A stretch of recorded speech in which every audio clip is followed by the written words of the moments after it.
कभी सोचा है कि अगर किचन का गैस सिलेंडर अचानक खत्म हो जाए और कहीं से कहीं से भी दूसरा ना मिले तो क्या होगा।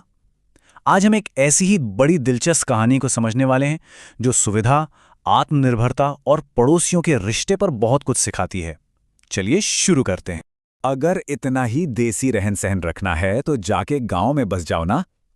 ये तीखे शब्द हैं हमारी कहानी की एक किरदार गरिमा के। और ये सिर्फ एक शिकायत नहीं है। नहीं, ये असल में दो अलग अलग जीवन शैलियों मॉडर्न और ट्रेडिशनल के बीच की एक गहरी खाई को दिखाता है। गरिमा के लिए उसकी पड़ोसन का रहन सहन एक बहुत बड़ी मुसीबत है। तो कहानी की शुरुआत होती है एक पॉश कॉलोनी से, जहां दो बिल्कुल अलग सोच वाले परिवार एक दूसरे के पड़ोस में रहते हैं।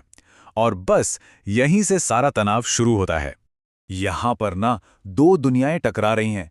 एक तरफ है गरिमा का चमकचमाता मॉडर्न घर, जहां सब कुछ एकदम व्यवस्थित है, साफ सुथरा है और एक बटन दबाने से सारे काम हो जाते हैं। और दूसरी तरफ है कौशल्या की दुनिया, जो पारंपरिक चूल्हे और गोबर के उपलों के साथ अपनी जड़ों से जुड़ी हुई है। देखिए, गरिमा और उसकी सास के लिए ये सिर्फ धुएं या बदबू की बात नहीं है।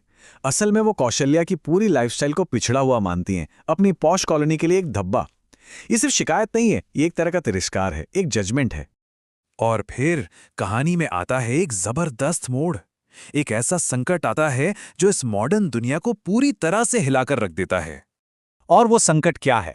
अचानक एक दिन एलपीजी सिलेंडर खाली हो जाता है। वही सिलेंडर जो गरिमा की मॉडर्न रसोई की पहचान था, अब बस एक खाली डिब्बा है।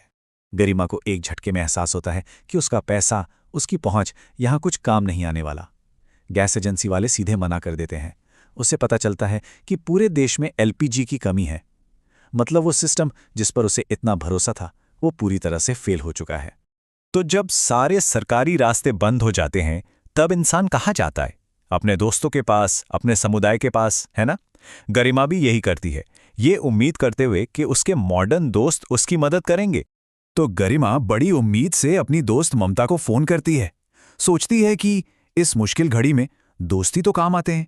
आखिर दोस्ती का मतलब यही होता है ना? लेकिन सामने से जवाब क्या मिलता है? एक बहाना, एक ऐसा झूठ जो कुछ ही मिनटों में खुल जाता है। ममता कहती है कि उसका सिलेंडर भी खत्म हो गया है। और यहीं पर एक कड़वी सच्चाई सामने आती है। गरिमा को पता चलता है कि ममता के पास भरा हुआ सिलेंडर है, लेकिन वो मदद नहीं करना चाहती। उसे समझ आता है कि मुश्किल समय में जिसे वो अपना मॉडर्न सर्कल समझ रही थी, वहां हर कोई सिर्फ अपने बारे में सोच रहा है। ये दोस्ती बस सुविधा की थी, जरूरत की नहीं। तो अब जब सारे मॉडर्न रास्ते, सारी मॉडर्न दोस्ती फेल हो जाती है, तो गरिमा के पास मदद के लिए सिर्फ एक ही दरवाजा बचता है। अब गरिमा के पास कोई और चारा नहीं था। उसे अपना सारा घमंड, सारा अहंकार एक तरफ रखकर उसी देसी पड़ोसन कौशल्या के दरवाजे पर जाना पड़ता है, जिसका वो दिन रात मजाक उड़ाती थी। और फिर आता है कहानी का सबसे बड़ा शौक। कौशल्या उपलों के लिए क्या दाम मांगती है? 400 रुपए प्रति किलो। सोचिए, वही गोबर के उपले जिन्हें गरिमा बेकार और गंदा समझती थी, आज सोने के भाव बिक रहे थे। कौशल्या का जवाब गरिमा को एकदम चुप करा देता है। वो कहती है, ये सिर्फ गोबर की कीमत नहीं है, ये उन शिकायतों और अपमान को सहने की कीमत भी है। आज पावर डायनामिक्स सत्ता का संतुलन पूरी तरह से पलट चुका था। और ये सौदा सिर्फ पैसों का लेन देन नहीं था, ये गरिमा और उसकी सास के सोचने के तरीके में एक बहुत बड़े बदलाव की शुरुआत थी। अब उन्हें हालात के हिसाब से ढलना पड़ा। उन्होंने खुद अपना मिट्टी का चूल्हा बनाया और वो सारे हुनर सीखे जिनका वो कभी मजाक उड़ाया करती थीं। उन्हें समझ आया कि पारंपरिक तरीकों में भी एक ताकत होती है। और किस्मत का खेल देखिए, जैसे ही वो इस नई जिंदगी में ढलते हैं, खबर आती है कि गैस की कमी खत्म हो गई है।